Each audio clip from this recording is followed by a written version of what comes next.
Hi learners, welcome back to the channel. This is educator Kapil Saraswat और आज के इस सेशन में हम स्टार्ट करेंगे पॉलिटिकल साइंस की बुक का चैप्टर नंबर 2 जिसका नाम है era of one party dominance. काफी इंटरेस्टिंग चैप्टर होने वाला है। बेसिकली इस चैप्टर में हम कांग्रेस के बारे में पढ़ेंगे कि कैसा कांग्रेस का रूल ओवरऑल जब हमने पॉलिटिकल पार्टी हमारे इंडिया में इमर्ज हुई थी, इलेक्शन कमीशन इमर्ज हुआ था, तो इंडिया में कांग्रेस का कैसा डोमिनेशन रहा था। बेसिकली जो भी डोमिनेशन होने वाला है ना, ये एक पॉजिटिव वे में होने वाला है, क्योंकि जो ये एरा था कांग्रेस पार्टी का डोमिनेंस का, ये काफ़ी पॉजिटिव एरा था। क्यों? क्योंकि जो जितने भी वर्क्स थे, चाहे वो कोई भी प्लान लेकर आना हो या लोगों की वेलफेयर्स की बात करनी हो या नेशन को शेप करना हो, तो उसमें जो हमारे लीडर्स थे वो कौन थे? जो हमारे इंडिपेंडेंस के टाइम पर थे। तो इसलिए उनके टाइम पर जब हमारी इलेक्शन कमीशन स्टार्ट हुआ था, जब political party Congress party as a group as a leader में इमर्ज होकर आई थी, जिसमें लगातार उन्होंने 3 इलेक्शन को जीता था, उस टाइम का जो एरा कांग्रेस पार्टी का है वो हम इस चैप्टर में डिस्कस करेंगे। ठीक है, चैप्टर हम बेसिकली स्टार्ट करेंगे कि कहाँ से इलेक्शन कमीशन स्टार्ट हुआ, हमने इस्टेब्लिश कैसे डेमोक्रेसी करी। ठीक है, अगर आप चैनल पे नए हो तो चैनल को लाइक शेयर सब्सक्राइब करना मत भूलना, क्योंकि इस सेशन में हम सारे चैप्टर्स को अच्छे से कंप्लीट करेंगे। इस चैनल पे आपको क्लास 11th एंड 12th की ह्यूमैनिटीज के सभी चैप्टर्स देखने को मिलेंगे।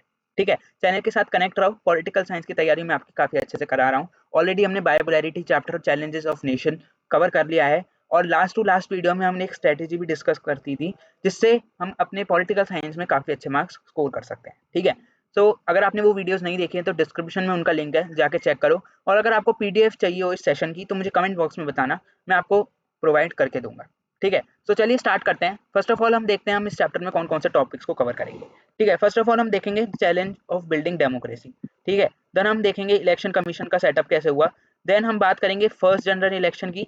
फिर कांग्रेस का डोमिनेंस, फर्स्ट 3 इलेक्शन जो हमारे पर्टिकुलर नेशन में जिसमें कांग्रेस जीती थी, उसके बारे में बात करेंगे। फिर हम कांग्रेस का नेचर जानेंगे, नेचर इन द सेंस कि जो 3 इलेक्शन में कांग्रेस रही उस टाइम पे उसका ऑरा कैसा था, मतलब क्या था, मतलब पॉजिटिवली रहा, एक्शंस कैसे करे उसने, लोगों को कैसे उन्होंने दिल जीता, कि लोगों को एक ही ऑप्शन अच्छा लगा जो था कांग्रेस। ठीक है, फिर हम फैक्टर देखेंगे कांग्रेस की डोमिनेंस का, कि ऐसी क्या चीजें करी कांग्रेस ने जिसे लोगों को कांग्रेस एज अ पार्टी बहुत ज्यादा अच्छी लगी। फिर हम सोशल और आइडियोलॉजिकल कोलिजन देखेंगे कांग्रेस का, कि कैसे कोलिजन हुआ कांग्रेस की पार्टी में, अगर दूसरी पार्टी के लोग एक पार्टी में रह रहे हैं तो क्या चीजें थी। ठीक है, फिर हम सोशल आइडियोलॉजिकल बेसिस पे कांग्रेस पार्टी को देखेंगे। फिर हम देखेंगे मैनेजमेंट ऑफ एक्शंस। ठीक है, ये वाला जो टॉपिक है काफी ज्यादा इंपॉर्टेंट है, जब हम डिस्कस करेंगे तो मैं आपको अच्छे से इसे एक्सप्लेन करूंगा। देन हम ओपोजिशन पार्टीज के बारे में देखेंगे। फिर आपकी बुक में कुछ पार्टीज गिवन है, जैसे सोशलिस्ट पार्टी, भारतीय जनसंघ, जिसे आज हम बीजेपी के नाम से जानते हैं, देन कम्युनिस्ट पार्टी, और भी अदर पार्टीज हैं जो आपकी सिलेबस में नहीं है। सीबीएसई ने जो इस बार सिलेबस में जो पार्टीज रखे हैं वही पार्टीज को हम इस चैप्टर में बेसिकली डिस्कस करेंगे, जो है हमारी सोशलिस्ट, बीजेपी और कम्युनिस्ट पार्टी। ठीक है, सेशन अच्छा लगे तो लाइक शेयर सब्सक्राइब करना मत भूलना। कमेंट में बताना कि कैसा आपको लगा चैप्टर पढ़ के। ठीक है, जेन्युइन रिव्यूज बताना यार, ताकि मैं भी अपना कंटेंट और ज्यादा इंप्रूव कर सकूं। ठीक है, तो चलिए हम स्टार्ट करते हैं अपने फर्स्ट टॉपिक से, जो है challenge of building of democracy. ठीक है, अगर आपने चैप्टर 1 मेरे सेशन से पढ़ा है या आपने कहीं से भी पढ़ा है, तो आपको मैंने बताया था कि जब हमने हमारे इंडिपेंडेंस हो गया था तो उसके पास गवर्नमेंट के पास 3 चैलेंज थे। फर्स्ट क्या था? Shape a nation. दूसरा था इस्टेब्लिश डेमोक्रेसी। देन था हमारे पास सोशल वेलफेयर स्कीम, मतलब जो लोगों को, सारे जितने भी सोसाइटी में लोग हैं उनको लिए वेलफेयर लेकर आना, जो कौन करेगा? गवर्नमेंट।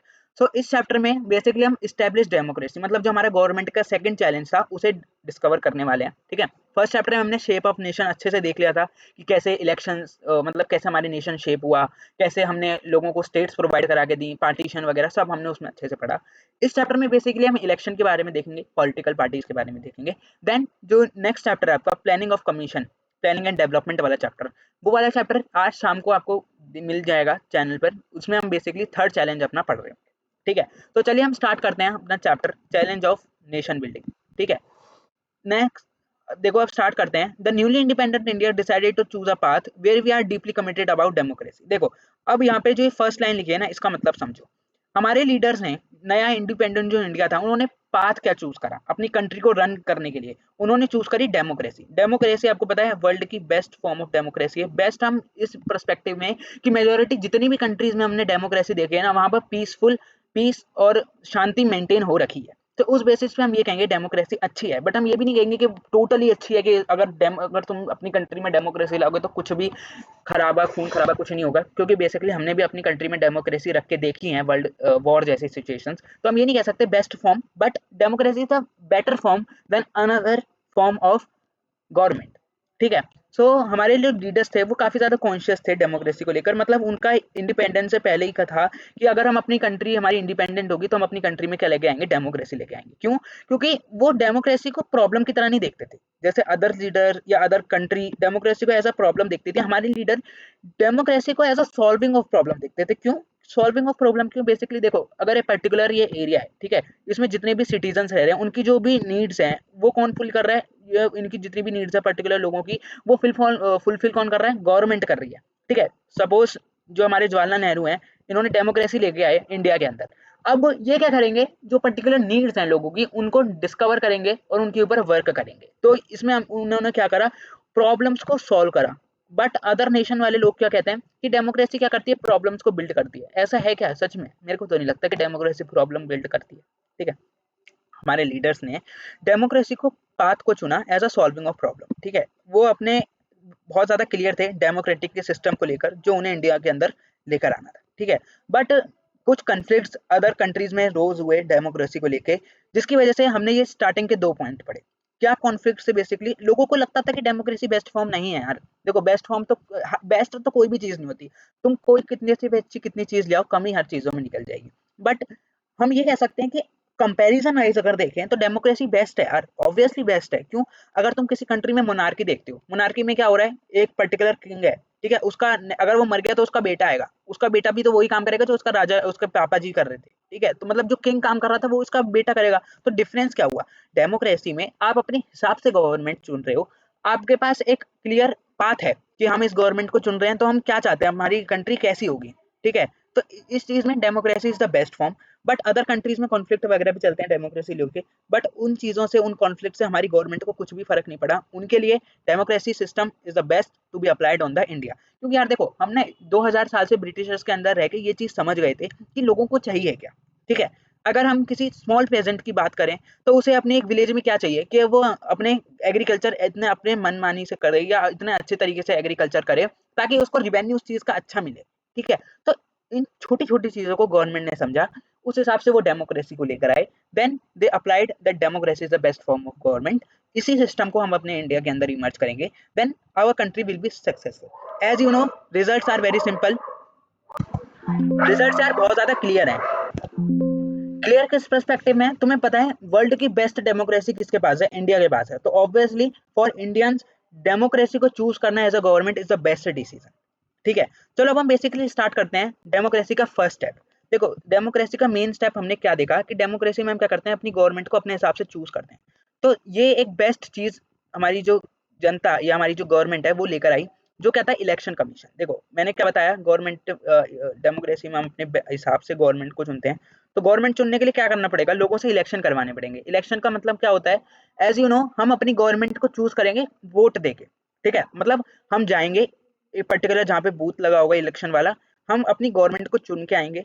ठीक है। इससे हम क्या कर रहे हैं, अपनी गवर्नमेंट को खुद इलेक्ट कर रहे हैं। जिस भी गवर्नमेंट को मेजोरिटी ऑफ द वोट्स मिलेंगे वो गवर्नमेंट जीत जाएगी। क्यों? क्योंकि मेजोरिटी ऑफ द जनता की पसंद पर्टिकुलर पर्टिकुलर पार्टी है। ठीक है। देखो, जब इंडियन कॉन्स्टिट्यूशन इफेक्ट में कब आया था, 26 जनवरी 1950, वेरी बेसिक थिंग। उस टाइम पे इंडिया की जो गवर्नमेंट थी वो उस टाइम पे इंटीरियम गवर्नमेंट थी। मतलब देखो, हमारा बेसिकली तुम्हें पता है, अगर तुमने थोड़ा भी ये चैप्टर पढ़ा होगा, 1952 में हमारा इलेक्शन, फर्स्ट इलेक्शन कंडक्ट करवाया गया था। अब इंडिपेंडेंस कब मिली थी हमें? 1947 में ना। 26 जनवरी 1915 को हमारा इंडियन कॉन्स्टिट्यूशन वर्क में आया, प्रॉपर इफेक्ट में आया। उसके बाद 1950 से 1952 के बीच में कौन सी गवर्नमेंट रही? क्योंकि कॉन्स्टिट्यूशन लागू होने के बाद तो प्रॉपरली डेमोक्रेसी हमने अपनी कंट्री में लेकर आ गए हम।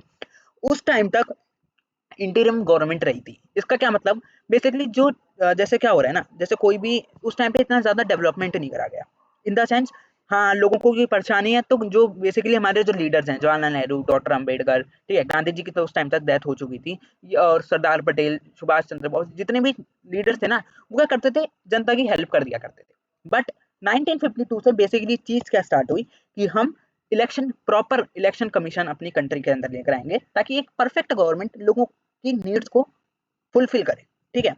देखो, हमारी कंट्री में स्टैब्लिश डेमोक्रेसी करना सबसे पहले इंपॉर्टेंट वर्क था। हमने अपना नेशन शेप कर लिया, हमने पर्टिकुलर जो करना था कर लिया। ठीक है। नेशन हमारा अच्छे से बिल्ड हो गया, हमने सोसाइटी को एक सिस्टमेटिक फॉर्म में हम लेकर आ गए।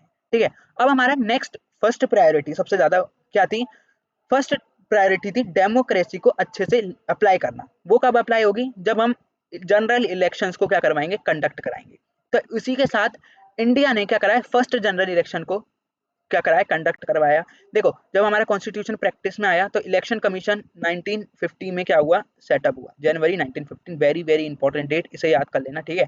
इलेक्शन कमीशन कब सेटअप हुआ, जनवरी 1915 में, जिसमें जो फर्स्ट चीफ कमिश्नर बने इलेक्शन कमीशन के वो कौन थे, Sukumar Sen. Very important, MCQs में डायरेक्ट क्वेश्चन पूछ लिया जाएगा कि फर्स्ट जनरल इलेक्शन के चीफ कमिश्नर कौन थे, तो you can say Sukumar Sen, option में आया तो लिख देना, ठीक है।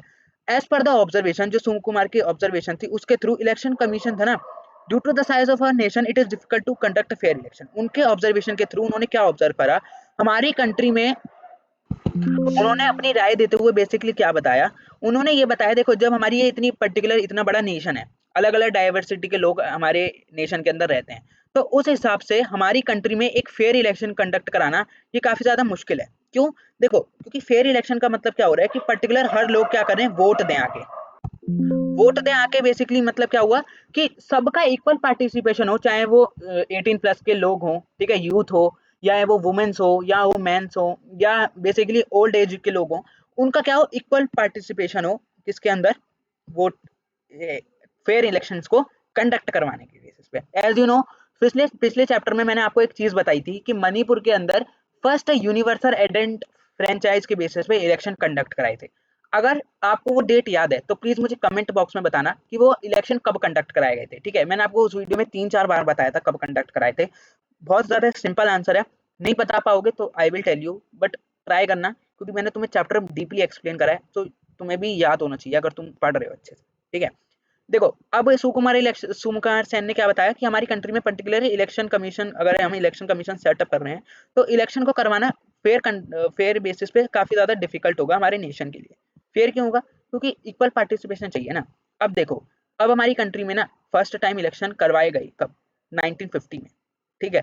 1950 में इलेक्शन हुए, बट वो ना इलेक्शन अच्छे से वर्क नहीं कर पाए। अच्छे से वर्क मतलब कुछ उसमें प्रॉब्लम्स आई, कुछ इश्यूज आई, जिसकी वजह से उन इलेक्शन को क्या किया गया, माना ही नहीं गया, ठीक है।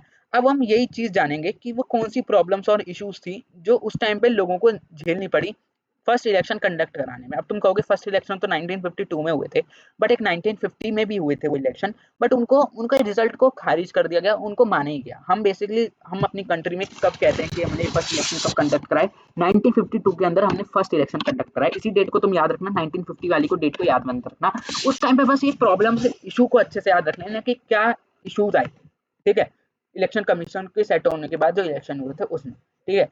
कुछ इश्यूज हमारी गवर्नमेंट को देखने पड़े थे, जैसे कि देखो बेसिकली क्या इशू फर्स्ट कराया, देखो जो इलेक्शन थे ना उनको प्रॉपर्ली कंडक्ट कराना। The elimination of electoral constitute is required for the election commission. इसका क्या मतलब हुआ, देखो इलेक्शन को अगर प्रॉपर्ली कंडक्ट कराना है ना, तो क्या होना चाहिए, एक इलेक्टोरल कॉन्स्टिट्यूट होने चाहिए, कॉन्स्टिट्यूएंसीज होनी चाहिए बेसिकली। देखो अब ये सपोज ये उत्तराखंड है, ठीक है, उत्तराखंड में डिफरेंट डिफरेंट सिटीज हैं, ये हो गया हल्द्वानी, ये हो गया रामपुर, ठीक है, ये हो गया रुद्रपुर, ये हो गया लालकुआं, सपोज करो, ठीक है। अब ऐसा तो है नहीं कि पूरे उत्तराखंड के इलेक्शन के कमीशन हम एक जगह पे करा लें और वहीं पे लोग आ जाए, नहीं, वहां तो पार्टिसिपेशन ही ले लेंगे यार लोग। नैनीताल से क्या लोग लालकुआं के जो आएंगे इलेक्शन कराने, उनके उनको ही होगा, अरे हो जाएगा जो होगा, नहीं।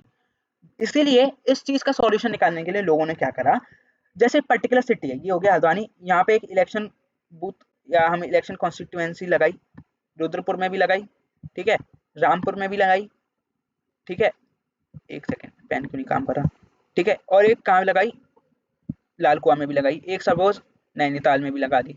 सो अब यहाँ पे क्या हो रहा है, यहाँ पे ना लोग इक्वल पार्टिसिपेशन ले रहे हैं इस इलेक्शन के अंदर पार्ट लेने के लिए।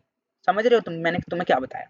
देखो अगर ये समझ रहे हो, ये पूरा पर्टिकुलर क्या है, उत्तराखंड है, ठीक है। अब उत्तराखंड के अंदर अगर गवर्नमेंट क्या करा रही है, इलेक्शन कंडक्ट करा रही है, सो उनका मेन वर्क क्या है कि वो डिफरेंट डिफरेंट एरिया पर क्या लेकर आए, एक ऐसी बूथ लेकर आए, इलेक्शन कॉन्स्टिट्यूएंसीज को सेटअप करे जिससे क्या हो, इक्वल पार्टिसिपेशन हो वोट का, जिससे हल्द्वानी में भी लोग वोट दे सकें, जिससे इस पर्टिकुलर इन सिटीज में भी वोट दे सके, ठीक है।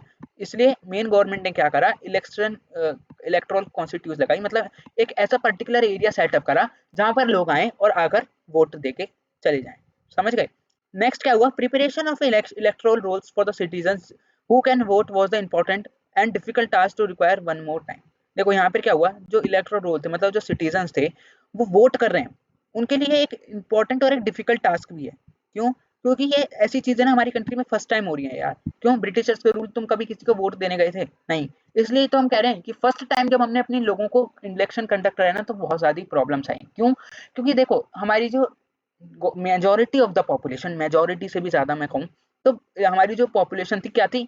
इलिटरेट थी। एजुकेशन उनके पास थी नहीं, रिसोर्सेज उनके पास अच्छे नहीं थे, उनके पास इतना ज्ञान ही नहीं था, उनको इतनी समझ नहीं थी कि हमारे इंडिया में हो क्या रहा है। ठीक है, तो फर्स्ट जब ड्राफ्ट ऑफ रूल्स आए, मतलब जब इलेक्शन जो हुए 1950 में, उसका थोड़ा देखा गया, ऑब्जर्व करा गया रिजल्ट्स को, तो उन्होंने, हमारे लीडर्स ने क्या ऑब्जर्व करा, इलेक्शन कमीशन ने क्या ऑब्जर्व करा कि इसमें अराउंड जो 40 lakhs ऑफ वुमेन्स है ना, उनके तो नेम, उनको तो रिकॉर्ड ही नहीं करा गया। 40 lakhs ऑफ वुमेन मतलब उनको एक्सेप्ट नहीं करा गया। मतलब मैं तुम्हें बताता हूँ, देखो 40 lakhs ऑफ वुमेन्स का मतलब यहाँ क्या हुआ कि ऐसा नहीं है कि 40 lakhs ऑफ वुमेन ने पार्टिसिपेशन नहीं लिया, मेजोरिटी ऑफ द वुमेन्स ने तो पार्टिसिपेशन नहीं लिया, बट जितने ने भी पार्टिसिपेट करा ना, उनको कंसिडर कैसा गया, करा गया, वाइफ ऑफ, ठीक है, डॉटर ऑफ, ठीक है, इस पर्टिकुलर पर्सपेक्टिव से। उनकी कोई इंडिविजुअल आइडेंटिटी नहीं थी कि अरे सपोज एग्जाम्पल से तुम लो, कोई रेखा कुमार, रेखा कुमारी एक लड़की पर्टिकुलर उसका नाम है, उसकी शादी हो चुकी है या शादी भी नहीं हुई है, तो रेखा कुमारी इस फर्स्ट इलेक्शन में कंडक्ट कराने गई इलेक्शंस को, ठीक है, उसने, उसके नाम वहां पे कंसीडर ही नहीं हुआ। क्यों? उसको क्या कंसीडर कर दिया गया, अरे ये तो रवि दास की बेटी, ठीक है, ये रवि दुबे की क्या हुई, वाइफ हुई, इस टाइप का। उसकी खुद की कोई आइडेंटिटी नहीं है। ये मैंने एग्जाम्पल बताया तुम्हें, ठीक है, तुम भी एक ऐसे एग्जाम्पल से याद कर सकते हो। ठीक है, सपोज एक अल्फाबेट वाला एग्जांपल ले लेते, तुम कहोगे ये पता नहीं क्या ही बता दिया। देखो ये पर्टिकुलर ए है, ये कौन है, वुमेन है, एक वुमेन है, ठीक है, इसके हस्बैंड का नाम क्या है, बी, और इसके पापा का नाम क्या है, सी। ठीक है, अब ये क्या करती है, इलेक्शन के अंदर जाती है और वोट देकर आती है। कौन? वुमेन कौन है, ए।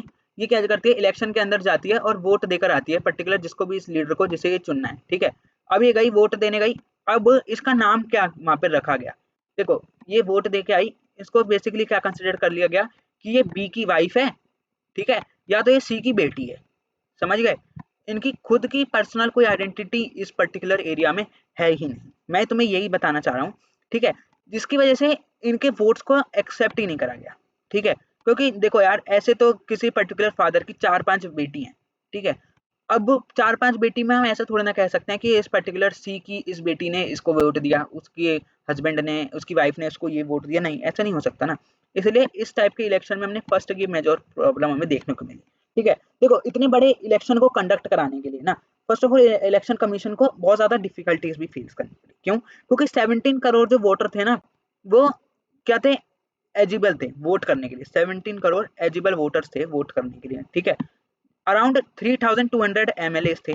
3200 एमएलएस मतलब मेंबर ऑफ लेजिस्लेटिव असेंबली।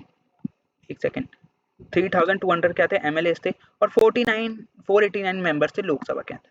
अब इतने लार्ज स्केल में इलेक्शन करवाना तो काफी ज्यादा इम्पॉसिबल है ना। इम्पॉसिबल बेसिकली क्यों? क्योंकि इलेक्शन तो अभी भी होते हैं, लार्ज स्केल तो अभी भी है, बट प्रॉब्लम क्या थी, उसमें से 15% क्या थी, जो पॉपुलेशन थी वो लिटरेट थी। अब जो इलिटरेट है उन्हें क्या मतलब पता है ये हम एमएलए को वोट दे रहे हैं, या हम किसी लोकसभा के मेंबर को दे रहे हैं, या हम किसी नेता को दे रहे हैं, उनको तो इसका कोई मतलब ही नहीं पता ना। उनके लिए पॉपुलर आइडेंटिटी कौन है, जवाहरलाल नेहरू हो गया, सुभाष चंद्र बोस हो गए, सरदार पटेल हो गए, महात्मा गांधी, उनके लिए ये एक यही है कि यही है हमारी गवर्नमेंट। उनको ये एमएलए का मतलब, लोकसभा का मतलब पता ही नहीं है। अब क्लास में कितने बच्चे होंगे जिन्होंने एमएलए का मतलब नहीं पता होगा, एमपी का मतलब नहीं पता होगा। तो बेसिकली वही है ना कि वोट वो देने चले हैं, बट उनको पर्टिकुलर उस चीज का मतलब ही नहीं पता जो वो करने जा रहे हैं। ठीक है, इलेक्शन कमीशन को बहुत ज्यादा क्या करना पड़ा, स्पेशल मेथड्स को अप्लाई करना पड़ा, जिससे क्या हो गई, जो हो जाए वोटिंग हो जाए। बट क्या हुआ, जिसकी वजह से देखो इलेक्शन कमीशन को काफी ज्यादा प्रॉब्लम फेस करनी पड़ी। उन्होंने स्पेशल मेथड अप्लाई करे वोट करवाने के लिए, जिसकी वजह से क्या हुआ, जो 3 लाख ऑफिसर्स थे ना, उनको क्या गई, ट्रेनिंग कराई गई, पोलिंग स्टाफ के थ्रू उनको क्या कराए गए, इलेक्शंस को कंडक्ट कराए गए। अब देखो यार, ये जो इलेक्शन हुआ ना, इनका कोई बेसिकली मतलब नहीं निकल के आता। क्यों? क्योंकि जनता इलिटरेट है, ठीक है, कुछ पता ही नहीं हो रहा क्या कर रहे हैं, तो किस बेसिस पे हम किसी एक लीडर को लाके खड़ा कर दें उनके एज अ रिप्रेजेंटेटिव। ठीक है, तो इस प्रॉब्लम्स की वजह से, इन 4 प्रॉब्लम्स की वजह से हमारे क्या कराया गया, हमारे जो लीडर्स थे उन्होंने इस इलेक्शन को काउंट ही नहीं कराया। उन्होंने कहा कि हम पहले अपने लोगों को प्रॉपर ट्रेनिंग देंगे, जब जाके हम क्या करेंगे, इलेक्शंस को कंडक्ट कराएंगे। समझ गई बात, समझ गए बात, ठीक है। देखो अब हम देखते हैं हमारे फर्स्ट जनरल इलेक्शन क्या हुए, कब हुए, कैसे हुए, और कैसे जनता का उसके ऊपर रिस्पॉन्स था फर्स्ट जनरल इलेक्शन के ऊपर, गवर्नमेंट का बेसिकली जो हमारी जनता थी उसका रिस्पॉन्स क्या था, ठीक है। हमारे देखो इलेक्शन क्या हुए थे, पोस्टपोन्ड हुए थे 2 बार। क्यों? 1915 में, 1950 में इलेक्शन कमीशन सेटअप हुई, 50 में नहीं हुए, 51 में आधा साल निकल गया जनता को क्या कराने में, वोट दिलवाने में, तो इसलिए 2 बार इलेक्शन हमारे पोस्टपोन हुए। फाइनली हमारे जो इलेक्शन थे वो हेल्ड कब हुए, अक्टूबर 1950 से लेकर फरवरी 1952 के बीच में। इस डेट को याद रख लो, काफी ज्यादा इंपॉर्टेंट डेट है। कब? अक्टूबर 1951 से लेकर फरवरी 1952 तक। देख रहे हो कितना लंबा प्रोसेस चला इलेक्शन करवाने का, ठीक है। इन बेसिस के बीच में हमारे फर्स्ट इलेक्शन हुए थे। बेसिकली अगर अक्टूबर फरवरी याद ना रहे, याद से याद करना तुम्हें जरूरी है, क्योंकि एमसीक्यूज में पूछ लेता है कि नवंबर 51 टू जनवरी 52, नहीं, तुम्हें बेसिकली ये याद करना ही होगा अक्टूबर 1951 टू फरवरी 1952 तक क्या करे गए, इलेक्शन को कंडक्ट करवाया गया, ठीक है। इस इलेक्शन में बेसिकली जो मेजोरिटी ऑफ द वोट्स थे ना, ये कब आए, जनवरी के अंदर। इसलिए हम क्या कह रहे हैं कि हमारे जो इलेक्शन, हमारा जो फर्स्ट इलेक्शन कब कंडक्ट कराए गए थे, 1952 के अंदर। क्यों हम ऐसा क्यों नहीं कह रहे 51 में कराया, क्योंकि जनवरी में ना मेजोरिटी ऑफ द लोगों ने क्या करा, वोट करा, ठीक है। जनवरी के अंदर बेसिकली क्या करा, लोगों ने मेजोरिटी ऑफ द सीट्स को वोट करा।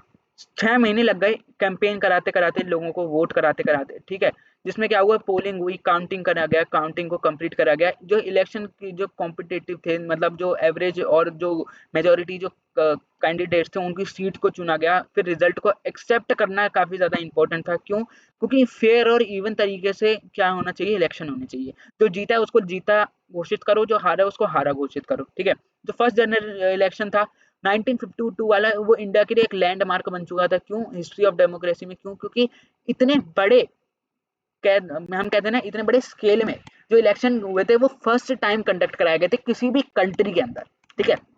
6 महीने प्रोसेस लगी, तुम देख रहे हो, 6 महीने लगे पूरे इलेक्शन को कंडक्ट करवाने, ठीक है। जनता इलिटरेट थी, पता नहीं था, 2 बार इलेक्शन को पोस्टपोन भी करा गया, बट फाइनली 1952 में क्या कराया गया, इलेक्शंस को कंडक्ट कराया गया। और जिसमें गवर्नमेंट ने काफी ज्यादा, गवर्नमेंट बेसिकली सिटीजन ने काफी अच्छा अपना उसमें रिस्पॉन्स भी दिखाया। जो फर्स्ट जनरल इलेक्शन थे उसका जो रिजल्ट आया 1952 में, उसमें क्या था, जो कांग्रेस थी उसने 364 सीट्स जीती थी आउट ऑफ 489। बेसिकली कितनी मेजोरिटी ऑफ द सीट, मतलब हमने पढ़ा था ना एफटीपीटी, मतलब first pass the post commission, जो हमने 11th में पढ़ा था, शायद मेरे को याद नहीं आ रहा क्या था, एफपीटीपी था शायद, ठीक है। उसमें क्या था, जैसे मतलब उसमें क्या होता था, हमें जैसे एक पर्टिकुलर नंबर दे दिया, उसमें हमें पास आउट होना ही है। अगर हमारे कम हो गए तो हम क्या करेंगे, कोलिजन बनाएंगे, जैसे कोई, जैसे छोटी छोटी पार्टीज के वोट काउंट करा के हम एक पार्टी के अंदर उसे जितवा देंगे। बट इलेक्शन जो 1952 में हुए एफटीपीटी के through, clear vote, clear majority से कांग्रेस क्या हुई थी, पास हुई थी, 364 सीट्स जीती थी आउट ऑफ 489, ठीक है। और ये अब तक का काफी ज्यादा एक चैलेंजिंग काइंड ऑफ सिचुएशन बन गई थी अदर ऑपोजिशन पार्टीज के लिए, ठीक है। बट सेकंड नंबर पे एक मेजोरिटी पार्टी थी जो कौन थी, कम्युनिस्ट पार्टी ऑफ इंडिया। उसने क्या करी थी, 16 सीट्स को जीता था। कहाँ पर, कौन से पर्टिकुलर एरिया में, 16 सीट्स को। मतलब ये एक ऐसी सेकंड मेजोरिटी पार्टी थी जिसने इतनी सारी सीट्स को गेन करा था कांग्रेस के बाद। कांग्रेस की सीट्स कितनी थी, 364, कम्युनिस्ट पार्टी की थी 16 सीट्स। ये कम्युनिस्ट पार्टी कहाँ पर आई थी, बेसिकली मेजोरिटी के अंदर, जहाँ पर कौन थी वो, त्रावणकोर, कोचीन, मद्रास और उड़ीसा। मतलब साउथ की साइड ना, जो हमारी कांग्रेस पार्टी थी उसका सपोर्ट थोड़ा सा कम था बेसिकली, ठीक है। ये चीज तुम इसमें याद रख लो कि जो साउथ की एरियाज थे ना, उसमें जो था कांग्रेस का जो सपोर्ट था वो बेसिकली लो था। बट कांग्रेस ने क्या करी, एक काफी बड़ी विक्ट्री को जीता था इलेक्शन कंडक्ट करवा के अपने एरिया में। कांग्रेस का जो रूल था ओवरऑल कंट्री में क्या था, काफी ज्यादा नेशनल का था और स्टेट लेवल का था। मतलब कांग्रेस क्या कर रही थी, पर्टिकुलरली हर जगह, स्टेट लेवल हो चाहे वो नेशनल लेवल हो, अपनी गवर्नमेंट को अच्छे से ट्रीट कर रही थी, अपनी सिटीजन्स को काफी अच्छे से क्या कर रही थी, मेंटेन करा रही थी। समझ आ गया? जो कांग्रेस थे उन्होंने सेम पोजीशन मेंटेन करी, ठीक है, सेकंड और थर्ड जनरल इलेक्शन में। ये काफी ज्यादा इंपॉर्टेंट डेट है, इन्हें याद कर लेना। देखो क्यों, फर्स्ट जनरल इलेक्शन कब हुए, 1952, सेकंड कब हुए, 1957, और थर्ड कब हुए, 1962। इन तीन इलेक्शन की डेट को पूरा पी जाओ, याद कर लो, क्योंकि ये डेट काफी ज्यादा इंपॉर्टेंट है, ठीक है। सेकंड और थर्ड जनरल इलेक्शन कब हुए? 1957 में। अब मैं जब इंपॉर्टेंट तो मैं एमसीक्यूज या हम कुछ लाइव टेस्ट सीरीज कंडक्ट करेंगे तो उसमें मैं ऐसे एमसीक्यूज लेकर आऊंगा जिसमें मेरे को चाहिए कि तुम आंसर दो, क्योंकि मैं जब तुम्हें अपना 100% बेस्ट देकर पढ़ा रहा हूँ तो I want response from your side also. ठीक है, देखो अब हमने क्या देखा, 1957 और 1962 में क्या हुआ, कांग्रेस की फिर से जनता बनी। देखो इस सिनेरियो का ना तुम बीजेपी के आज के पर्सपेक्टिव से क्या कर सकते हो, कंपैरिजन कर सकते हो। 2014 में BJP as a ruling party emerge हुई थी, 2019 में भी जीती, बट 2024 के इलेक्शन में अब हमें देखना है कि जीतेगी या नहीं जीतेगी। मेजोरिटी तो कह रहे हैं जीतेगी, अगर जीत जाती है तो उसका भी सिनेरियो बिल्कुल कांग्रेस जैसा हो जाएगा। क्यों? क्योंकि 14 में भी इलेक्शन जीती, ठीक है, 19 में भी जीती, 24 में भी जीत गई। कांग्रेस कैसे जीती? 52 में भी जीत गई, 57 में भी जीत गई, 62 में भी जीत गई। तो यू कैन चीजों को कनेक्ट कर सकते हो तुम इस परस्पेक्टिव से। ठीक है, ठीक है, आई होप यहाँ तक समझ आ गया होगा। अब चलो अब हम आगे देखते हैं, आगे हमारे क्या कह रहे हैं। देखो जो हमारी जो कांग्रेस थी ना, उसने क्या करी थी, 1/10 सीट जीती थी out of 3/4 seat of Lok Sabha. Lok Sabha के अंदर 3/4 सीट्स में से कांग्रेस ने कितनी जीती? 1/10 सीट जीती। इस चीज को इंपॉर्टेंट है याद करना। ठीक है, कांग्रेस ने कितनी जीती? 1/10 सीट जीती out of 3/4 seat of Lok Sabha. But जो अपोजिशन पार्टी थी, अब तुम कहोगे यार ये तो कितनी कम सीट है, बट यहाँ पे चीज नोटिस करो, जो अपोजिशन पार्टी थी ना उसने तो इससे भी कम सीटी थी, मतलब वो तो 1/10 को भी पार नहीं कर पाया था। तो बेसिकली हम यहाँ क्या कह रहे हैं, कांग्रेस की dominance as compared to the other काफी ज्यादा हाई है। जो कांग्रेस थी उसने वॉन करी थी 3 आउट ऑफ एवरी 4 सीट, मतलब जितनी भी पर्टिकुलर एरिया में 4 सीट लगाई गई थी उसमें से 3 सीट्स तो कांग्रेस ने जीती ही जीती थी। मतलब it did not give even half of the votes. मतलब क्या हुआ, मतलब उन्होंने अपोजिशन जो थे अपने लीडर, अपोजिशन पार्टी थे, उनको हाफ ऑफ द वोट्स देने तक की गुंजाइश नहीं छोड़ी थी। मतलब ऐसा कुछ छोड़ा ही नहीं था कि जो अपोजिशन पार्टी ऐसा कुछ करते कि उनको जनता वोट भी देती, मतलब आधा वोट भी दे सकती थी। नहीं, कांग्रेस का इतना हार्ड कंपटीशन था अपने अपोजिशन से। बट आज के सिनेरियो से तो मैच करो तो काफी ज्यादा ये चीजें सारी सिचुएशन अपोजिट हो चुकी है। मैं ये नहीं कह रहा हूँ कांग्रेस पार्टी बेकार है, आई am not saying anything about the Congress party, but अगर आज के सिनेरियो से अगर आप कंपैरिजन करते हो ना तो ये ट्रूथ है, ट्रुथ को कोई डिनाई नहीं कर सकता, you have to accept the truth. आज के टाइम की जो कांग्रेस है वो काफी ज्यादा अपोजिट है, वोट्स काफी कम मायने में आते हैं। उसके कुछ रीजंस भी हैं, बेसिकली लीडर्स चेंज होना सबसे बड़ा एक मेन पॉइंट होता है। क्यों? क्योंकि इस टाइम पे आपके देख रहे हो यहाँ पे ना लीडर्स कौन से हैं, इंडिपेंडेंस के टाइम पे उन लीडर्स पे लोगों को भरोसा काफी ज्यादा है। तो कंपैरिजन तो कहीं तक कहीं है ही नहीं ना, जवाहरलाल नेहरू, या अगर हम आज की बात राजीव गांधी या इंदिरा गांधी की बात करें, इंदिरा गांधी तो काफी ज्यादा पॉपुलर लीडर थी, काफी अच्छा उन्होंने करा भी। बट अगर हम आज के सिनेरियो में प्रियंका गांधी की अगर अभी हम बात करते हैं तो कोई कंपैरिजन ही नहीं है ना यार। ठीक है, देखो in the system of election the party gets more of the votes than other trend of, मतलब ये बात हो रही है यहाँ पे कि हर परस्पेक्टिव में क्या कर रहे हैं, कांग्रेस को क्या मिल रहा है, मेजोरिटी ऑफ द वोट्स मिल रहे हैं। ठीक है, नेक्स्ट अब हम बात करते हैं हमारे कांग्रेस डोमिनेंस की। देखो ये काफी ज्यादा इंपॉर्टेंट टॉपिक है क्योंकि इसमें हम देखेंगे कि कांग्रेस की डोमिनेंस कब तक रही। ठीक है, और काफी ज्यादा वही चीज है जो अभी हम पिछले स्लाइड्स में पढ़ के आए हैं। ठीक है, जो रिजल्ट है फर्स्ट जनरल इलेक्शन के वो काफी किसी को किसी भी एरिया को, किसी भी मतलब हम कहें किसी को भी सरप्राइज नहीं करा। क्यों? क्योंकि उन्हें पता था कांग्रेस बेस्ट है, कांग्रेस ही जीतने वाली है। ठीक है, it was only the party then to have the organisation spread over the country. ठीक है, एक ऐसी पार्टी थी जिसकी ऑर्गेनाइजेशन पूरी कंट्री में स्प्रेड हो चुकी थी। फाइनली फर्स्ट जनरल इलेक्शन के रिजल्ट के बाद जो जवाहरलाल नेहरू थे वो क्या बने थे, फर्स्ट हमारे प्राइम मिनिस्टर बने थे, लीडर मतलब एक ऐसे पॉपुलर लीडर बने थे इंडियन पॉलिटिक्स में, और प्राइम मिनिस्टर भी बने थे फर्स्ट इंडिया के। ठीक है, इसलिए हम कहते हैं फर्स्ट प्राइम मिनिस्टर कौन थे हमारे इंडिया के, जवाहरलाल नेहरू थे। He led the Congress campaign throughout the country, उन्होंने क्या करा, कांग्रेस का कैंपेन करे लेके गए। ठीक है, पूरी कंट्री में कांग्रेस का उन्होंने प्रचार करा कि कांग्रेस का वोट दोगे तो वी विल गेट। देखो अब यहाँ पे देखो लोगों को ऑब्वियसली पता है कि Congress is the best party. क्यों? क्योंकि इंडिपेंडेंस टाइम पर उनका क्या है, योगदान काफी ज्यादा रहा है। बट इलेक्शन कंडक्ट कराने के टाइम पे ये लोग हमारे जो लीडर्स थे उन्होंने कैंपेन वगैरह क्यों करे? क्योंकि उन्हें इस डेमोक्रेसी के प्रोसेस में पर्टिकुलरली पार्ट लेना था। वो ऐसा नहीं थे एक जगह पे बैठ जाते हाँ हमें तो जनता वोट दे देगी, नहीं। उनको क्या था कि हम प्रॉपर तरीके से जो इलेक्शन का सिस्टम होता है उसे फॉलो करें ताकि आगे जाके और भी पार्टीज फॉलो करें। क्योंकि अगर वो इस टाइम पे ऐसे कैंपेन वगैरह नहीं कराते तो क्या पता आने वाली जो भी पॉलिटिकल पार्टी होती वो भी कोई कैंपेन वगैरह कलेक्ट नहीं कराती, वो भी शांत बैठ जाती, वो कहती अरे हाँ देखा जाएगा, वोट मिलेंगे मिल जाएंगे, नहीं तो नहीं, जीतना होगा तो नहीं जीतेंगे। ठीक है, कोई मेहनत ही नहीं करता ना। इसलिए हमारे लीडर्स ने प्रॉपर तरीके से इलेक्शंस को क्या कराया गया था, कंडक्ट कराया गया था। एज यू नो 364 सीट वो जीते थे आउट ऑफ 489 सीट्स। ठीक है, फर्स्ट लोकसभा के अंदर। ठीक है, जिसकी वजह से अदर पार्टीज को क्या हो गया था, चैलेंज हो गया था। मैंने तुम्हें क्या बताया, कम्युनिस्ट पार्टी इंडिया के अंदर सिर्फ 16 सीट्स ही जीत पाई थी, ठीक है, इन चीजों को याद कर लेना, ठीक है। एज एक्सपेक्टेड जवाहरलाल नेहरू क्या बने थे, फर्स्ट प्राइम मिनिस्टर बने थे इंडिपेंडेंट इंडिया के फर्स्ट जनरल इलेक्शन के थ्रू। देन जो सेकंड और थर्ड जनरल इलेक्शन कराए गए थे जो 1957-62 में हुए थे, उसमें भी कौन थे, जवाहरलाल नेहरू ही ने ही अपनी सीट को मेंटेन करा गया था। लोकसभा के अंदर भी कांग्रेस ने अपनी सीट्स को मेंटेन करा गया था, ठीक है, जिसमें से 4 में से 3 सीट्स हमेशा कांग्रेस जीतती थी, ठीक है। जो अपोजिशन पार्टी थी वो इवन 1/10 सीट भी नहीं जीत पाते थे, 1/4 3/4 सीट में से, जैसे ही मैंने तुम्हें बताया। बट 1950 के अंदर केरला के अंदर कौन लेकर आया, कोलिजन लेकर आया सीपीआई थ्रू। मतलब क्या हुई, देखो कोलिजन गवर्नमेंट के थ्रू सीपीआई 1957 में क्या हुई थी, फॉर्म हुई थी। काफी इंपॉर्टेंट डेट है, इस चीज को याद कर लेना। 1957 के अंदर सीपीआई कैसे जीती थी, कोलिजन गवर्नमेंट बना के। कोलिजन गवर्नमेंट मैंने तुम्हें कैसे बताया, देखो यहाँ ये पर्टिकुलर पार्टीज हैं, ठीक है, यहाँ 1 2 4 पार्टीज हो गई, ठीक है, और ये पर्टिकुलर हो गई सीपीआई पार्टी, ठीक है। अब सीपीआई पार्टी को देखो केरला में इतने वोट्स मिल गए हैं कि उसे मतलब 4-5 वोट्स की और जरूरत है लीडिंग में आने के लिए। तो उन्होंने इस पार्टी के जो वोट्स हैं उनको मर्ज करके किस पार्टी के अंदर डाल दिया, इस कम्युनिस्ट पार्टी के अंदर डाल दिया, जिससे क्या हुई, इनकी पार्टी क्या आ गई, लीडिंग पार्टी के अंदर आ गई केरला में, कब, 1957 के अंदर, ठीक है। The extent of this victory, Congress was artificially boosted by electoral system. The Congress won 3 of the seats, but it did not gain half of the votes. 1952 का एग्जाम्पल की बात करिए, कांग्रेस ने क्या करे, 47% वोट अटेन करे, ठीक है, but it manage win 74% of the seats. The socialist party second largest party in term of vote, more than 10 parties percent of votes all over the country, but it could not win even the 3% of seat. देखो यहाँ पर क्या बात हो रही है, यहाँ पे कांग्रेस की अच्छे तरीके से तारीफ हो रही है, क्यों, देखो वो सारी चीजें रिपीट हो के आ रही हैं। देखो क्या हो रहा है यहाँ पर, कांग्रेस ने क्या करी, 3 आउट ऑफ 4 सीट्स को जीता था, ठीक है। As you know socialist party यहाँ पर बताया गया है कि लार्जेस्ट सेकंड पार्टी है वोट्स के हिसाब से। तो उस टाइम पे ना सोशलिस्ट पार्टी को इवन 10% वोट्स भी नहीं मिले गए थे इलेक्शन के अंदर, जहाँ की बल्कि जो 74% वोट थे वो कौन लेकर आया था, हमारा कांग्रेस पार्टी लेकर आई थी, ठीक है। आई होप यहाँ तक समझ आ गया हो। अब तुम्हारी बुक में ना एक मैप दिया हुआ है, ठीक है, जो हमें बता रहा है कांग्रेस की डोमिनेंस।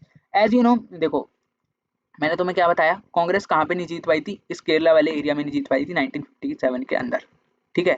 ये तुम्हारा जो मैप है ना काफी ज्यादा इंपॉर्टेंट है, इसे पढ़ लेना। सोर्स बेस्ड में क्या पता आ गया, चीजों को हाइड करके पूछ लिया गया, जैसे ये जो सीट्स है इन्हें हाइड करके पूछ लिया कि इस एरिया में कौन सी जितनी जीती इतनी जीती, तो उसमें तुम्हें लिखना पड़ेगा। क्योंकि देखो कहीं ना सेट ऐसा आ जाता है, जैसे जो सेट 3 होता है ना, वो मैं जो हमेशा हर पेपर में टफ बनाया जाता है। अगर सेट 3 में कुछ चीजें ऐसे ही पूछ ली गई तो तुम जवाब तुम देने के लायक रहोगे, ठीक है। यहाँ पे तुम क्या देखते हो, इंडियन नेशनल कांग्रेस को सबसे ज्यादा वोट मिले, फिर आईएनडी को सेकंड मेजोरिटी मिले, फिर सीपीआई ने कितनी जीती, 16 सीट जीती। ऐसे ही 1957 के इलेक्शन में हुआ, आईएनसी काफी ज्यादा मेजोरिटी पे थी, सीपीआई कम थी। आईएनसी काफी ज्यादा अच्छी थी, बट सीपीआई ने कहीं ना कहीं 1962 के इलेक्शन में पीछे छोड़ दिया आईएनडी को, ठीक है, समझ आ गए। यहाँ पे तुमने क्या देखा, केरला में क्या बनी, सीपीआई बनी थी, ठीक है। और बेसिकली तुम ये देख रहे हो जो येलो वाला एरिया, ये पूरी कांग्रेस की डोमिनेंस से जीता हुआ है। जम्मू कश्मीर में क्या थी, नेशनल कॉन्फ्रेंस। क्यों, देखो जम्मू कश्मीर में बेसिकली क्या था, आर्टिकल लगा हुआ था जिसके थ्रू हम क्या कर सकते हैं, कश्मीर का तो सेपरेट मुद्दा अलग हो गया, तो कश्मीर को तो तुम उस टाइम पर इंडिया के अंदर कंडक्ट ही मत करो, क्योंकि यहाँ पे तो इनका अलग पार्टी वगैरह चलती थी ना। बट अगर तुम ऑल ओवर इंडिया की बात करो तो यहाँ देख रहे हो सारी में कांग्रेस की क्या है, डोमिनेंस है अच्छे तरीके से, ठीक है, चाहे वो नॉर्थ ईस्टर्न स्टेट हो, चाहे वो कोई भी पर्टिकुलर एरिया हो, ठीक है। अब यहाँ पे ना मैं कांग्रेस का सिंबल लेके आया हूँ, ये वाला सिंबल आपके एनसीईआरटी में गिवन नहीं है, ये वाला सिंबल गिवन है। ये देखो ये है 2 बैल, ठीक है। पहले जो कांग्रेस का सिंबल था ना, ये यही था। जब कांग्रेस रूलिंग पार्टी में इमर्ज होकर आई थी तो कांग्रेस का सिंबल यही था, 2 बैल, जो कि दर्शाता था, देखो ये दर्शाता था एग्रीकल्चर को। क्यों, क्योंकि पहले ना एग्रीकल्चर था मेन बेसिक लोगों की इकोनॉमी को फुलफिल करने के लिए। तो बैल खेतों में काम आते हैं, तो खेतों को मतलब 2 बैल साथ में आना मतलब तुम्हारे साथ गवर्नमेंट भी है, तुम्हारा हम गवर्नमेंट सिटीजन के साथ है, ताकि वो उनकी इकोनॉमी को बूस्ट कराए, उनकी सारी नीड्स को क्या करे, फुलफिल करे। तो इसलिए उस टाइम पे कांग्रेस क्या थी, बेस्ट थी। आज की अगर बात करें तो आज का सिंबल क्या है, कांग्रेस का हाथ का पंजा, ठीक है। ये बेसिकली क्या सिग्निफिकेंट करता है कि हम पांचों उंगली साथ साथ है, हम यूनिटी में बिलीव करते हैं, बेसिकली ये सिग्निफिकेंस करता है। But I don't think so ऐसा कुछ होता भी है। Again I am not saying anything to the party, अगर कोई भी कांग्रेस का फॉलोअर है तो बुरा मत मानना यार। देखो as a part of the democratic country सब सिटीजन का राइट है अपनी पॉइंट्स ऑफ व्यू को एक्सप्रेस करना, ठीक है। नेचर ऑफ कांग्रेस डोमिनेंस, अभी हमारा नेक्स्ट टॉपिक है। देखो अब हम बेसिकली हम देखेंगे कि कांग्रेस का नेचर कैसा था डोमिनेंस में। जब कांग्रेस थी तो बेसिकली क्या चीजें थी कांग्रेस के अंदर जिससे लोगों ने इतना पसंद करा कांग्रेस को। ठीक है। देखो, नेचर ऑफ कांग्रेस डोमिनेंस में हम क्या बात करते हैं, इंडिया के अंदर इंडिया एक ऐसी कंट्री थी जिसने एक पर्टिकुलर पार्टी की क्या करी, डोमिनेंस को एक्सपीरियंस करा। ठीक है, इंडिया एक ऐसी पर्टिकुलर कंट्री थी जिसने किसी भी एक पॉलिटिकल पार्टी की डोमिनेंस को क्या करा गया था, एक्सपीरियंस करा गया था। जैसे इन वर्ल्ड के अंदर कुछ ऐसी अदर पार्टीज थी जिन्होंने वन पार्टी को डोमिनेंस करा था। जैसे बेस्ट एग्जांपल हम लास्ट चैप्टर में पढ़ के आए हैं, more than 70 year CPI party थी यूएसएसआर के अंदर। ठीक है, तो इंडिया ने भी ऐसी चीजों को एक्सपीरियंस करा। अदर केस में अगर हम डोमिनेंस की बात करें तो जैसे वहां पर क्या था, चाइना के अंदर हमने बात करी, क्यूबा, सीरिया, इन जैसे पर्टिकुलर एरिया में क्या थी, डोमिनेंस थी अदर अदर पार्टीज की। ठीक है, बट कॉन्स्टिट्यूशन के थ्रू ये क्या करते हैं, सिंगल पार्टी को साथ लेके चलते हैं। जैसे तुम्हें पता है कांग्रेस के अंदर क्या है, वन पार्टी सिस्टम, क्यों, वहां पे सीपीआई ही है। ठीक है, जैसे अदर कंट्रीज की अगर हम बात करें, म्यांमार, बेलारूस, इजिप्ट, इनके अंदर क्या है, वन पार्टी सिस्टम है due to the legal military measures की वजह से। इसलिए हमें यहाँ भी क्या देखने को मिलती है, एक ही पार्टी की डोमिनेंस देखने को मिलती है। जो डोमिनेंस थी कांग्रेस पार्टी की इंडिया के अंदर, वो काफी ज्यादा डेमोक्रेटिक कंडीशंस के ऊपर बेस्ड थी। यहाँ पे ऐसा नहीं था कि कोई दबाव दे रहा है आने के लिए। यहाँ पे बेसिकली जनता, जैसे मैंने तुम्हें फर्स्ट चैप्टर में बताया था, हमारे इंडिया के लिए, इंडिया की गवर्नमेंट के लिए जनता इज मस्ट। तो जो भी करा जाता था जनता के हित में, जनता ने कांग्रेस को चूज करा। ठीक है, मैनी पार्टीज ने क्या करा, इलेक्शंस को कंटेस्ट करवाया। ठीक है, बेसिकली इलेक्शन को कंटेस्ट कराया और फ्री और फेयर इलेक्शन हमने इंडिया के अंदर कंडक्ट होते हुए देखे। कांग्रेस ने क्या करा, सारे विंस को मैनेज करा और हर इलेक्शन की अच्छे से तैयारी करता गया। सिमिलरली हमें एक ऐसी डोमिनेंस अफ्रीकन नेशनल कांग्रेस के अंदर देखी गई थी, जिसने क्या करा था, साउथ अफ्रीका के अंदर इस टाइप का ही इलेक्शन कमीशन, इस टाइप की डोमिनेंस झेली थी। जिसमें जब एंड ऑफ अपार्थेड, अपार्थेड मतलब ब्लैक एंड व्हाइट का डिफरेंस बिटवीन, जब एंड हुआ था तो उस टाइम पे वहां पे क्या आई थी, नेशनल कांग्रेस आई थी, जिसने क्या करा था, ऐसी सेम डोमिनेंस थी। देखो यहाँ पे ना डोमिनेंस का ये मतलब मत समझो कि यहाँ पे डोमिनेंस के बेसिकली तुम ये समझो कि कांग्रेस के गुड इफेक्ट्स, यहाँ पे हम अच्छाइयों की ही बात कर रहे हो। तो ये मत सोच के समझना चैप्टर का नाम कि डोमिनेंस मतलब आई है कांग्रेस ने तो देश आजाद होते ही जनता को मतलब क्या कर दिया, ताले में बंद कर दिया, नहीं ऐसा कुछ नहीं। ठीक है, अब हम देखते हैं फैक्टर्स जो बेसिकली रिस्पॉन्सिबल थे कांग्रेस की जीत के लिए। ठीक है, तो बेसिकली यहाँ पे अगर हम फैक्टर्स की बात करें तो हम यहाँ पे डिस्कस करेंगे कि ऐसे कौन से फैक्टर्स थे जिसकी वजह से क्या थी, कांग्रेस के अंदर डोमिनेंस कांग्रेस की बनी हुई। ठीक है, चलिए हम डिस्कस करते हैं बेसिकली हमारे फैक्टर्स को, क्या क्या फैक्टर्स थे गवर्नमेंट के पास। देखो जो रूट्स थी ना एक्स्ट्रा ऑर्डिनरी सक्सेस की कांग्रेस की, जैसे मैंने तुम्हें बताया कि बेसिकली एक क्या मेन फैक्टर था जिसकी वजह से कांग्रेस की क्या थी, काफी ज्यादा सक्सेस थी, वो ये था कि कांग्रेस ना फ्रीडम स्ट्रगल से इंडिया की हेल्प करती आ रही है। कांग्रेस का एक पॉपुलर फेस रहा है नेशनल मूवमेंट से। जब ब्रिटिशर्स नहीं थे तो उस टाइम पे भी हमारी कांग्रेस, ब्रिटिशर्स थे तो उस टाइम पे हमारी कांग्रेस पार्टी थी। ठीक है, तो उसी टाइम से कांग्रेस का ना एक पॉपुलर फेस बना हुआ है। जो लीडर्स थे ना, जो बेसिकली जो लीडर्स थे, जैसे जवाहरलाल नेहरू की अगर हम बात करते हैं, सरदार पटेल, सुभाष चंद्र बोस, ये सब किससे जुड़े हुए हैं, फ्रीडम स्ट्रगल से जुड़े हुए हैं। इसकी वजह से लोगों इनको अच्छे, लोगों को उनके ऊपर भरोसा है। उनको क्या है कि अरे इन लीडर्स की वजह से हमारा देश आजाद हुआ है, तो हम इन लोगों को क्या करेंगे, वोट करेंगे।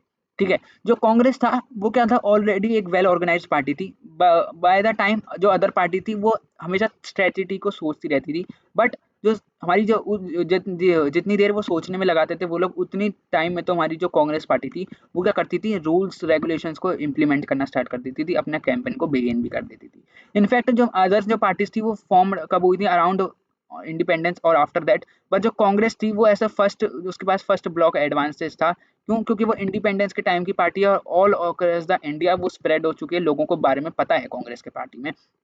और उन्हें पता है कि जो कांग्रेस पार्टी है वो लोकल लेवल से डाउन टू अर्थ कनेक्ट है, लोगों को क्या करती है, साथ यूनिटी की बात करती है, बेसिकली लोगों के मुनाफे की बात करती है कांग्रेस पार्टी। ठीक है, मोस्ट इंपॉर्टेंटली जो कांग्रेस थी ना वो रिसेंटली नेशनल मूवमेंट में भी, जिसने हमने क्या देखा, नेशनल मूवमेंट में पार्ट लिया, इसकी वजह से जितने भी ये फैक्टर्स हैं वो किस लिए क्या करते हैं, हम किस लिए रिस्पॉन्सिबल है कांग्रेस पार्टी की डोमिनेंस के लिए। ठीक है, बेसिकली यही याद कर लो, इंडिपेंडेंस एक इसमें कीवर्ड याद कर लो, सारे पॉइंट्स अपने आप लिख लोगे, कुछ नहीं आया यार, ये चैप्टर्स पॉलिटिकल साइंस के बहुत ही ज्यादा इजी चैप्टर्स हैं। ठीक है, चलो अब हम पढ़ते हैं अपना next topic, that is social and ideological collisions. एक second, social and ideological commission. At the time of independence, the Congress was a rainbow-like party, like social coalitions representing India's diversity in all other caste, terms, religion and language. मैंने तुम्हें क्या बताया था, ideology के बारे में हम इस टॉपिक में पढ़ेंगे। देखो यहाँ पर क्या कहा जा रहा है, कांग्रेस को एज अ रेनबो पार्टी कहा जा रहा है। कांग्रेस को क्या कहा जा रहा है, एज अ रेनबो पार्टी। क्यों, क्योंकि कांग्रेस यार एक ऐसी पार्टी थी ना जिसके अंदर कोलिजन की गवर्नमेंट भी थी, मतलब कोलिजन से अगर ये जीतते थे तो क्या करते थे, इंडिया की डाइवर्सिटी को रिप्रेजेंट करते थे। ये ऐसा नहीं है कि हम लीडर हैं हम अपने हिसाब से चलेंगे, नहीं, India for them is must, Bharat माता की जय, इनके लिए ये चीज थी। ठीक है, सभी को साथ लेके चलना, क्लासेस के बेसिस पे, कास्ट के बेसिस पे, रिलीजन के बेसिस पे, जेंडर के बेसिस पे, लैंग्वेज के बेसिस पे, इनके लिए फर्स्ट प्रायोरिटी ये थी यार। इसलिए Congress was the best party during the first election commission, और बेसिकली 3 डोमिनेंस में जितने भी दिन कांग्रेस हमारी रही थी। ठीक है, many of this group either merged with the identity within the congress or continued to exist with the congress holding other benefits। यहाँ देखो क्या गया है, जो जितने भी ग्रुप्स थे ना वो मर्ज हुए थे कांग्रेस के साथ, ताकि क्या हो, कांग्रेस क्या करे, एग्जिस्ट, क्योंकि कांग्रेस ऑब्वियसली एग्जिस्ट रहती और कांग्रेस के अंदर उनकी आइडेंटिटी और डिफरेंट डिफरेंट बिलीव्स क्या रहते, एकजुट रखा जाता। और कांग्रेस क्या करती, हम देखो कांग्रेस के अंदर ना डिफरेंट लीडर्स क्यों आना जाते थे, क्यों, क्योंकि कांग्रेस सबकी बात सुनती थी। ठीक है, बात सुनेगी, उसमें वर्क करेगी, तो कांग्रेस अदर लीडर्स के लिए कांग्रेस वाज बेस्ट। क्यों, क्योंकि उन्हें पता है कि हमारे सुनने वाला कोई है, जो हम कहेंगे अपने आइडियाज को इमर्ज करेंगे, उन्हें इम्प्लीमेंट करने वाला कोई है। इसलिए कांग्रेस आइडियोलॉजिकल वाइज भी काफी ज्यादा कोलिजन में काफी ज्यादा अच्छी थी, क्योंकि कांग्रेस की आइडियोलॉजी क्या थी, रेनबो पार्टी। रेनबो को हम पहले क्या कहते थे, Congress is rainbow like party, सबको साथ चलने वाली पार्टी। ठीक है, इसको काफी अच्छे से याद कर लेना। It is accommodated the revisionary and pacifist, conservatives and radical extremist and the moderate and the right left all the shades of center। यहाँ क्या कहा गया है, देखो जितने भी रेडिकल्स हैं या हम कह सकते हैं एक्सट्रीमिस्ट हैं, मतलब जो, और जो कंजर्वेटिव है, मतलब जो कांग्रेस को ना चाहने वाले, या लेफ्ट वाले ग्रुप हो गए, वो राइट वाले ग्रुप हो गए, किसी के पास कोई ऐसा मुद्दा ही नहीं है कि जो कांग्रेस को ठुकरा सके। ठीक है, ये चीज इसमें बात हो रही है। जो कांग्रेस था वो ऐसा एक प्लेटफॉर्म था जिसमें न्यूमरस ग्रुप्स थे। ठीक है, मैंने तुम्हें बताया कोलिजन पार्टी है, तो न्यूमरस ग्रुप्स थे, इसमें डिफरेंट डिफरेंट लोगों की बिलीव्स थे जो एक साथ जुट हो गए नेशनल मूवमेंट पर वर्क करते थे।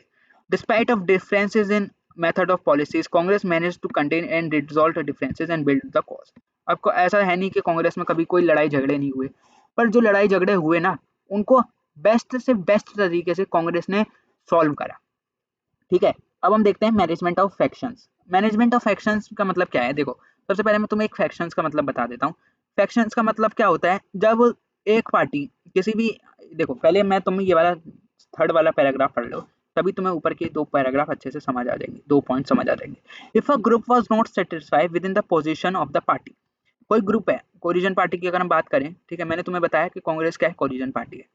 अगर कोलिजन पार्टी है तो उसमें कोई पर्टिकुलर ग्रुप है, वो पार्टी में अपनी पोजीशन से खुश नहीं है, और वो क्या कर रहा है, पार्टी के अंदर रह के फाइट कर रहा है अदर ग्रुप्स के लिए, rather than living and become an opposition. ठीक है, उस सच इनसाइड पार्टी को हम क्या कहेंगे, फैक्शंस।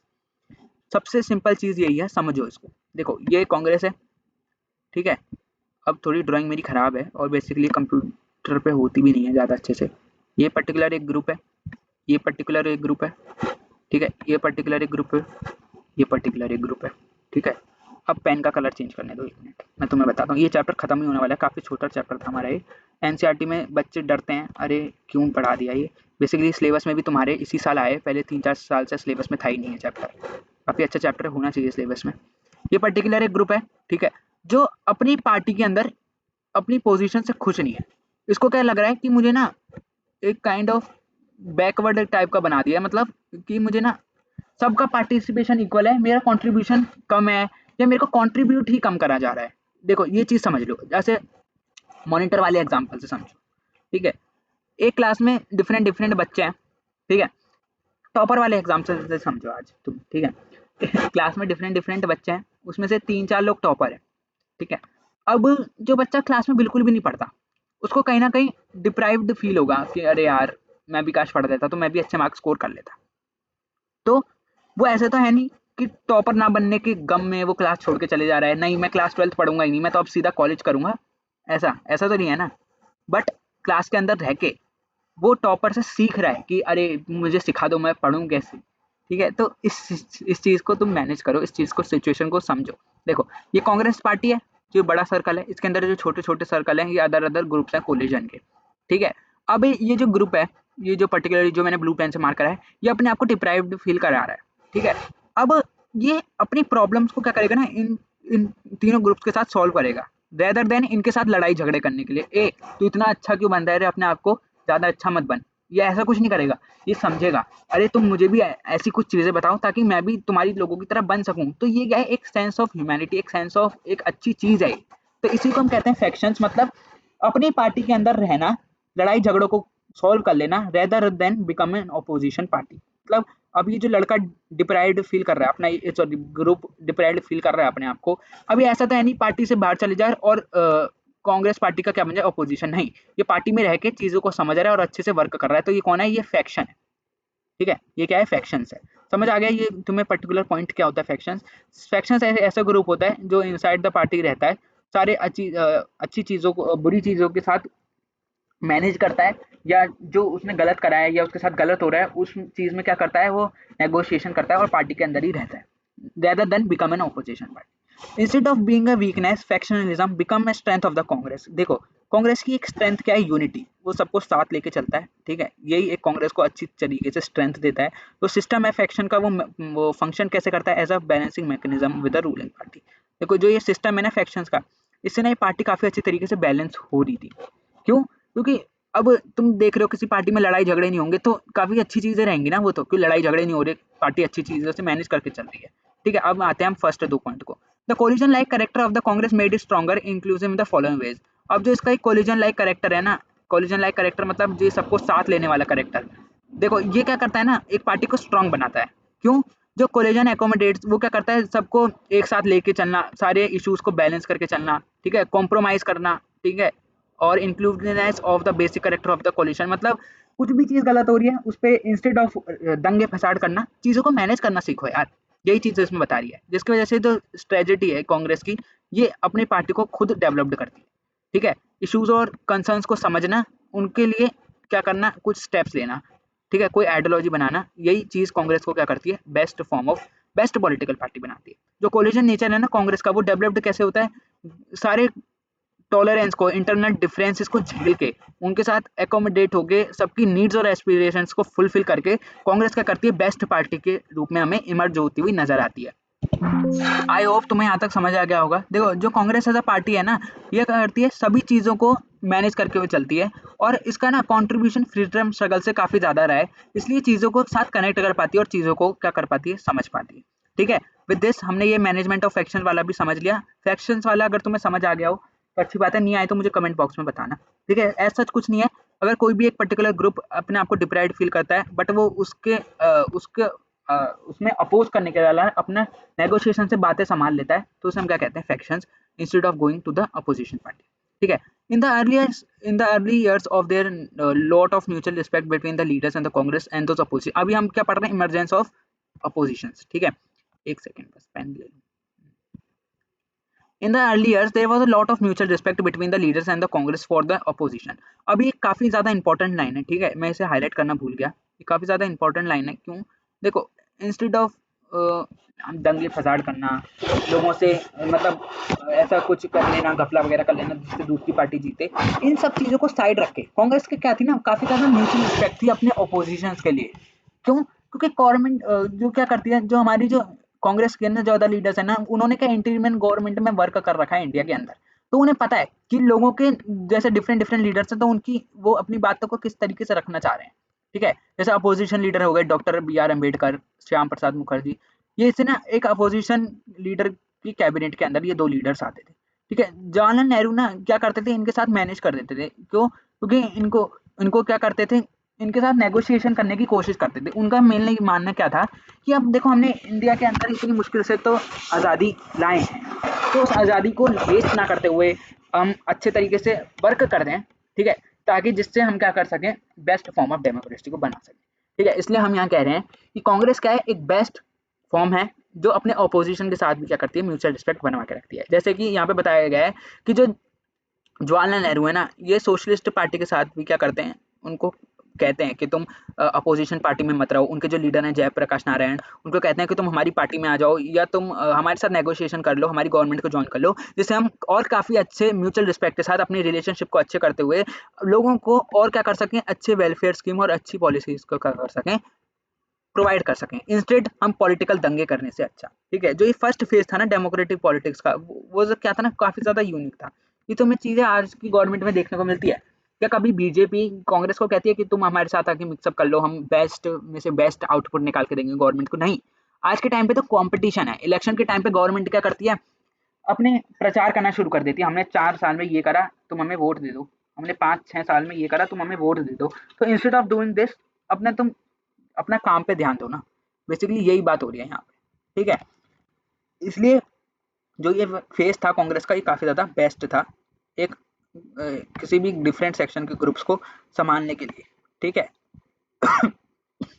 इसमें क्या देती थी गवर्नमेंट, अपना कंट्रीब्यूशन देती थी और सबकी आइडियोलॉजीज को एक साथ लेकर वर्क करना पसंद करती थी। जो कांग्रेस था वो क्या करती थी, पॉलिटिकल पार्टी को, किसी पॉलिटिकल पावर को डिक्लाइन नहीं करती थी। जो अदर अपोजिशन पार्टीज है उनको रिस्पेक्ट करती थी। कैसे कि हाँ, क्या पता हम इस चीज में गलत हो, क्या पता अपोजिशन सही हो, तो वो ना बैलेंस बना के चलती थी। जिससे क्या करती थी ना, गवर्नमेंट इस पार्टी की तरफ काफी ज्यादा अट्रैक्ट होती थी। विद दिस हमने ये पूरा चैप्टर अच्छे से कंप्लीट कर लिया। बट हमारी ना इस चैप्टर में अभी 3 पार्टीज बची हुई हैं जो हमें पढ़नी है। एनसीईआरटी के हिसाब से ये हमने पूरा कांग्रेस वाला पोर्शन कंप्लीट कर लिया, जिसमें हमने कांग्रेस को काफी अच्छे से देखा।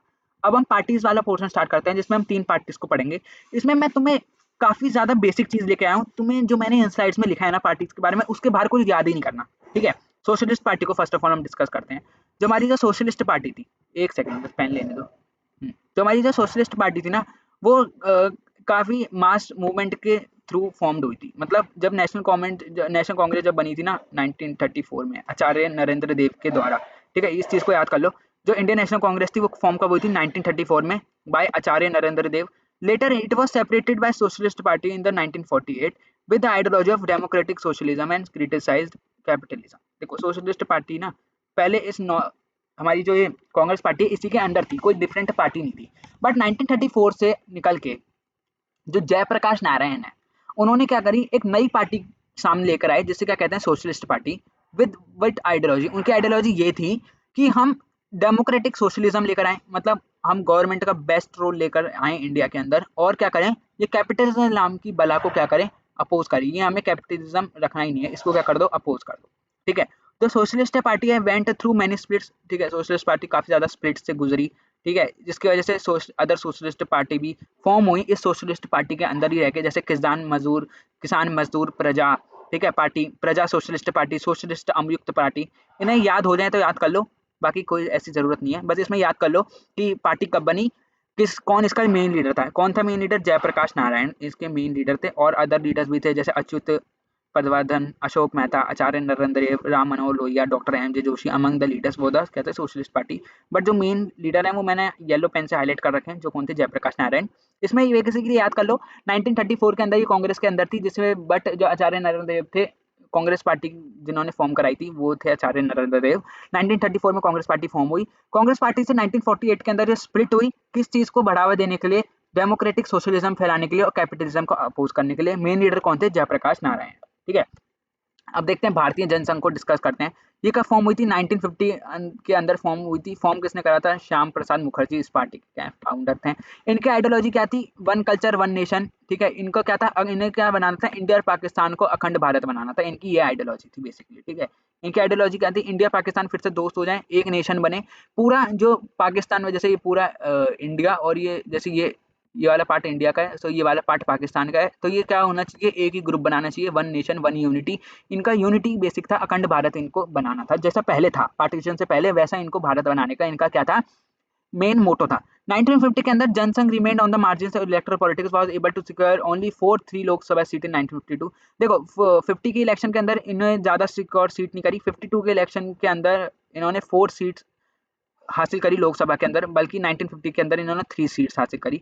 जो 57 का जनरल इलेक्शन था उनमें भी इन्होंने 4 सीट हासिल करी थी लोकसभा के अंदर। In the earlier it was supported come mainly from the urban areas. इनको सपोर्ट कहाँ से मिलता था, जब ये बनी थी अर्बन एरिया से, हिंदी स्पीकिंग स्टेट जैसे कि राजस्थान, मध्य प्रदेश, दिल्ली, उत्तर प्रदेश और मध्य प्रदेश। क्योंकि इनके जो लीडर्स थे वो पर्टिकुलरली इन्हीं स्टेट से क्या करते थे, बिलोंग करते थे। इनके फाउंडर कौन थे, लीडर कौन थे, श्याम प्रसाद मुखर्जी।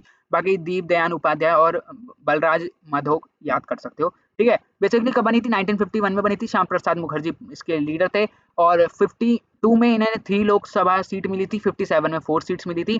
मेनली इन्हें सपोर्ट कहाँ से मिलता है, अर्बन एरिया से, राजस्थान, मध्य प्रदेश, दिल्ली, उत्तर प्रदेश से, जहाँ पे हिंदी स्पीकिंग बोली जाती है, हिंदी ज्यादातर बोली जाती है, ठीक है। अब हम अपनी नेक्स्ट पार्टी डिस्कस करते हैं जो कि है कम्युनिस्ट पार्टी, और ये हमारे इस चैप्टर का लास्ट टॉपिक भी है। ठीक है, फाइनली हम एक और चैप्टर कंप्लीट करने वाले हैं। कांग्रेचुलेशन यार। ठीक है, देखो कम्युनिस्ट पार्टी 1920 के अंदर इंडिया के अंदर इमर्ज हुई थी। ठीक है, बेसिकली डिफरेंट जिसमें क्या था, इसका क्या बिलीफ था, कम्युनिज्म का बिलीफ। इसके बारे में हम कल भर भर के पढ़ के आए हैं, एंड ऑफ बाइपोलैरिटी और कम्युनिज्म के बारे में। तो इसी का क्या मेन बिलीफ था, कम्युनिज्म हो इंडिया के अंदर, गवर्नमेंट ही क्या करे, सिंगली रूल करे। जो कम्युनिस्ट पार्टी ऑफ इंडिया क्या है, वो क्या प्राइमरी सेक्योर है, मॉडर्न और अथॉरिटेरियन है। ठीक है, ठीक है। 1935 के अंदर कम्युनिस्ट जो पार्टी थी वो बेसिकली वर्क किसके अंडर करती थी, नेशनल कांग्रेस के अंदर।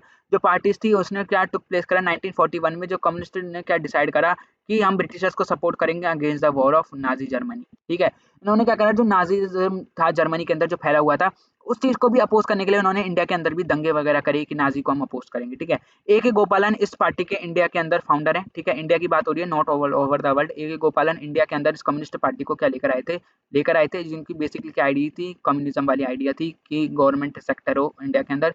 और भी नाम है इसमें, आर से ऐसे दंगे, ईएमएस नंबोरी पद, पीसी जोशी, घोष और पी सुंदरराज, ये तो क्या नोटेबल लीडर्स थे सीपीआई के। जो ये पार्टी के अंदर ना एक मेजर स्प्लिट भी आया था। ठीक है, मेजर स्प्लिट आया था आइडियोलॉजिकल बेसिस में 1964 के टाइम पे। कब, जब देखो जब हमारा ना चाइना के साथ वॉर हुआ था अक्साई चीन वाले एरिया में, जो हम नेक्स्ट चैप्टर में पढ़ेंगे। उस टाइम पे इस पार्टी के अंदर एक स्प्लिट आया था 1964 के टाइम पे, जब हमारे साथ चाइना वॉर हुई थी हमारी।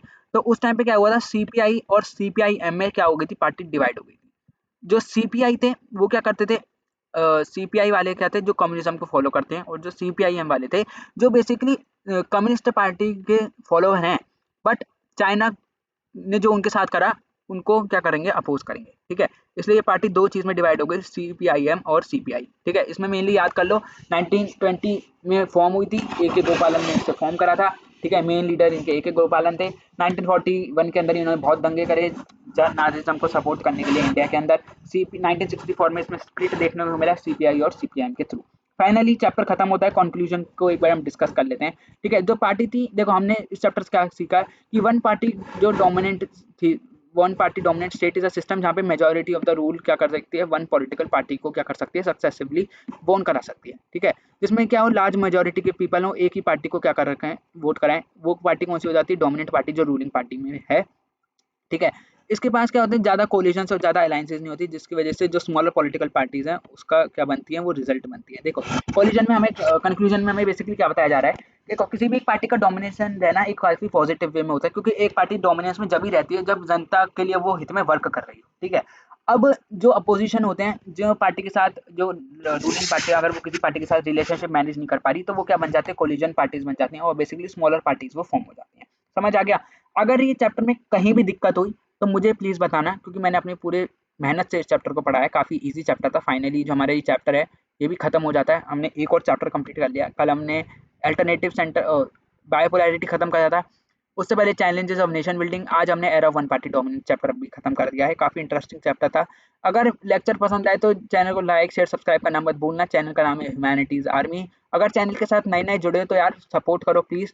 ठीक है, क्योंकि तुम सपोर्ट करोगे तो मैं भी अपना 100% दे पाऊंगा। ठीक है, देखो पॉलिटिकल साइंस का पेपर आने ही वाला है, लास्ट टाइम पे मैंने चैनल स्टार्ट करा है।